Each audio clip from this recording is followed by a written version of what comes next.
Assalamualaikum warahmatullahi wabarakatuh. Perkenalkan, nama saya Darmologa Fadila. Saya dari kelas 12 IPS. Di sini saya akan menjelaskan tentang peta atau interpretasi peta. Baik, langsung ke materi saja. Interpretasi peta adalah teknik membaca peta untuk memperoleh informasi yang terletak pada peta sehingga dapat digunakan untuk menunjukkan tujuan tertentu. Biasanya interpretasi peta untuk tujuan tertentu menggunakan peta khusus atau tematik. Oke, peta tematik. Bagi teman-teman belum tahu peta itu seperti apa dan teman-teman juga belum tahu gambarannya seperti apa atau lupa. Oh my god, lupa. Nah, nih saya ada gambarannya seperti ini. Ini dia gambarannya, guys.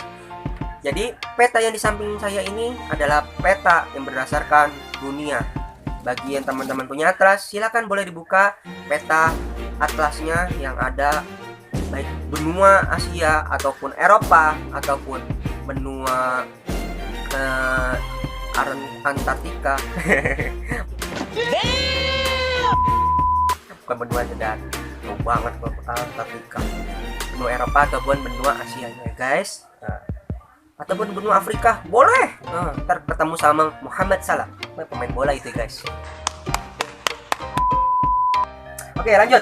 Cara yang kedua, cara menginterpretasi peta. Caranya yang pertama, menginterpretasi peta umum. Peta umum adalah peta yang dibuat berdasarkan kenampakan umum. Penampakan serem amat ya. Nah, kayak penampakan. Maaf, itu penampakan dan. Oke, lanjut. Materinya yang pertama siapkan peta umum yang akan diinterpretasi. Misalkan Pulau Sumatera. Terus yang kedua, perhatikan legenda agar dengan mudah memahami makna simbol-simbol terdapat pada peta. Maknanya jangan lupa itu legendanya. Legenda itu biasanya ada di paling kanan atau ke kiri peta lah. Saya lupa. Nanti teman-teman bisa lihat aja di atlas. Oke guys. Sombong amat. Guys. Oke, baik. Yang ketiga, perhatikan persebaran data yang ada di wilayah pulau yang akan kita interpretasikan. Yang keempat, perhatikan tahun pembuatan peta untuk mengetahui apakah peta yang kita interpretasi masih relevan atau tidak. Relevan itu masih nggak expired, masih asli, masih terjamin. Boom, pow.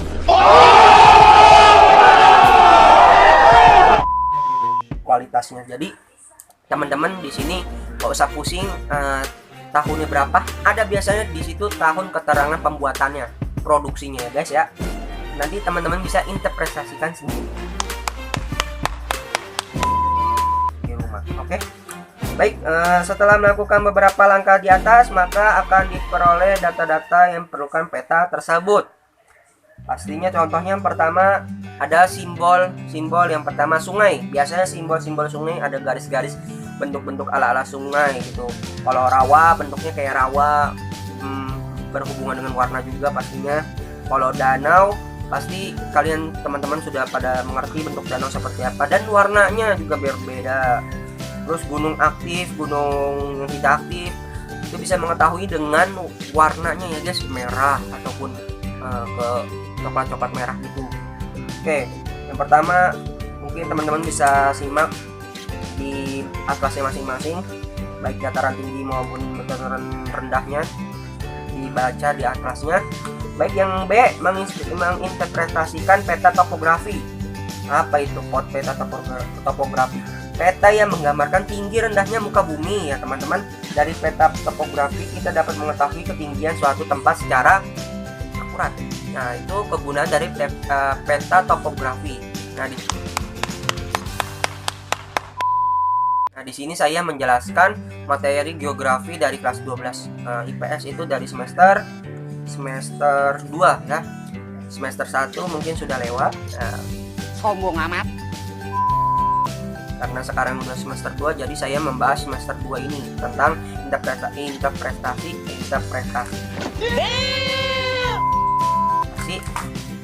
ya interpretasi peta. Jadi itu peta topografi itu menggambarkan tinggi rendahnya muka bumi.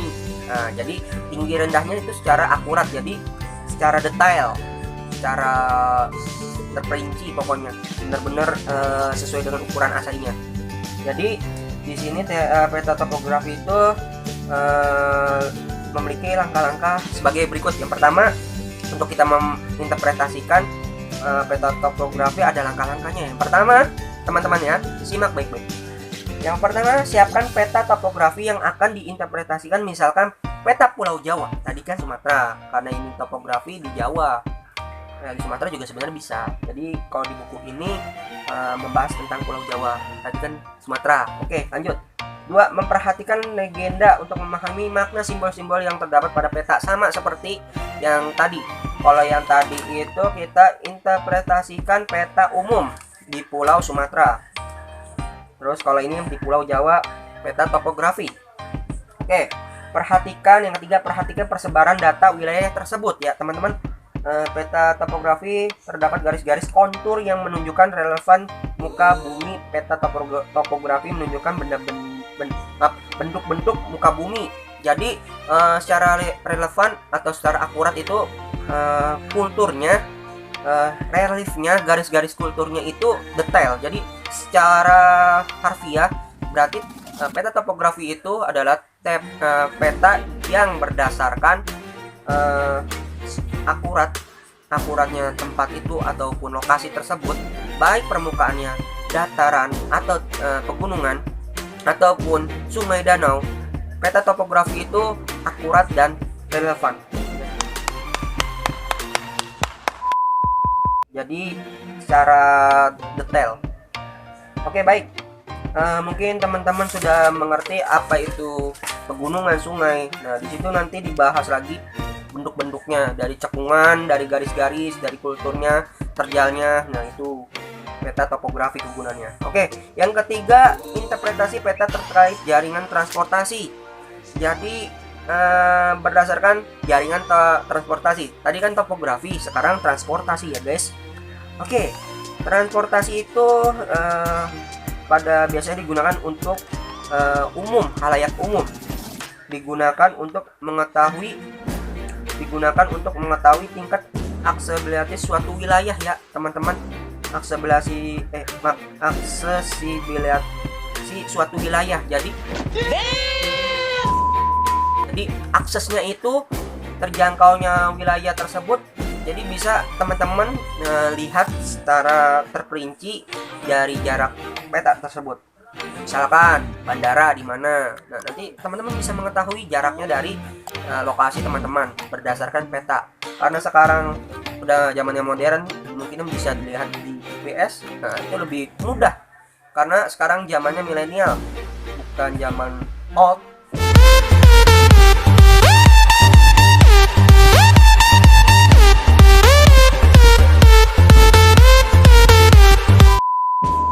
Jadi sekarang nggak kuno lah.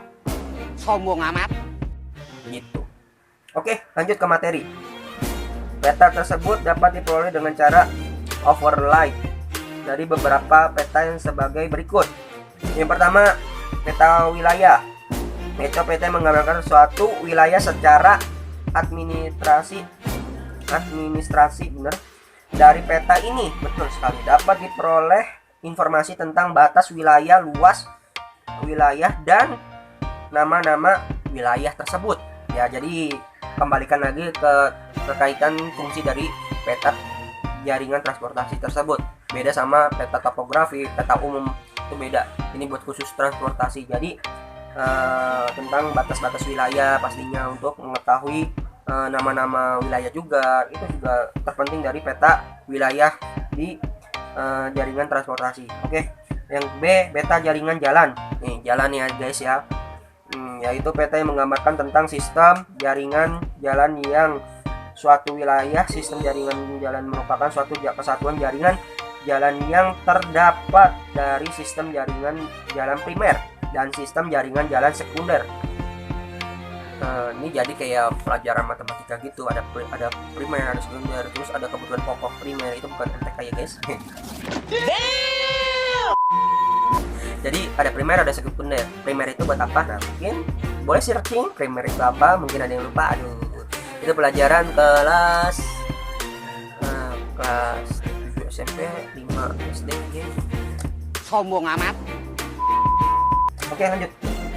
Dari peta ini akan diperoleh informasi tentang wilayah, jenis, dan panjang jalan di suatu wilayah menghubungkan dengan wilayah lain. Jadi kayak perbatasan jalan gitu ya guys. Teman-temanku mungkin insya Allah pinter-pinter semuanya pastinya. Oke, sistem jaringan jalan dapat dibedakan menjadi berikut. Yang pertama, sistem jaringan jalan primer. Tadi yang saya bilang, primer itu apa? Sistem jaringan yang berada di luar daerah perkotaan, rural area yang terdiri dari jalan area primer dan kolektor primer. Yang dua, sistem jaringan jalan sekunder disusun berdasarkan rencana tata ruang wilayah kabupaten atau kota dan pelaksanaannya didistribusikan barang dan jasa untuk masyarakat ke dalam kawasan perkotaan yang menghubungkan secara terus menerus kawasan yang mempunyai fungsi primer, fungsi sekunder ya ke-1 atau fungsi sekunder kedua, fungsi sekunder ketiga, dan seharusnya sampai ke persil. Nah, nanti teman-teman bisa searching persil itu apa. Nah, jadi kita langsung ke materi aja berhubung waktunya karena durasinya biar nggak menghambat banget. Sombong amat. Peta sistem transportasi laut, yaitu peta yang menggambarkan kondisi transportasi laut pada suatu wilayah. Oke, laut, udara, darat itu kita bisa simak nanti di peta atau biasa kita lihat di atlas-atlas. Jadi teman-teman bisa lihat di atlasnya masing-masing itu ada namanya bandara, ada yang namanya pelabuhan, dan juga ada yang namanya halte ataupun tempat pemberhentian bis. Jadi teman-teman bisa simak di atlasnya masing-masing. Oke, berhubung daripada waktu saya mepet dan ini durasinya cukup sempit, jadi saya akhiri dari topik pembicaraan ataupun materi tentang interpretasi peta yang tadi kita bahas tadi, mata pelajaran geografi kelas 12 semester 2. Jadi saya Darmanoga Fadila, kalau misalkan ada salah perkataan ataupun perbuatan mohon dimaafkan ya, karena sebentar lagi bulan suci Ramadan, kita sama-sama umat manusia yang muslim, jadi kita sama-sama saling memaafkan, baik salah maupun tidak salah, saling memaafkan karena tempatnya manusia itu salah dan kita harus saling memaafkan, betul tidak? Ya, oke, sekian cukup, terima kasih. Wassalamualaikum warahmatullahi wabarakatuh. Bye.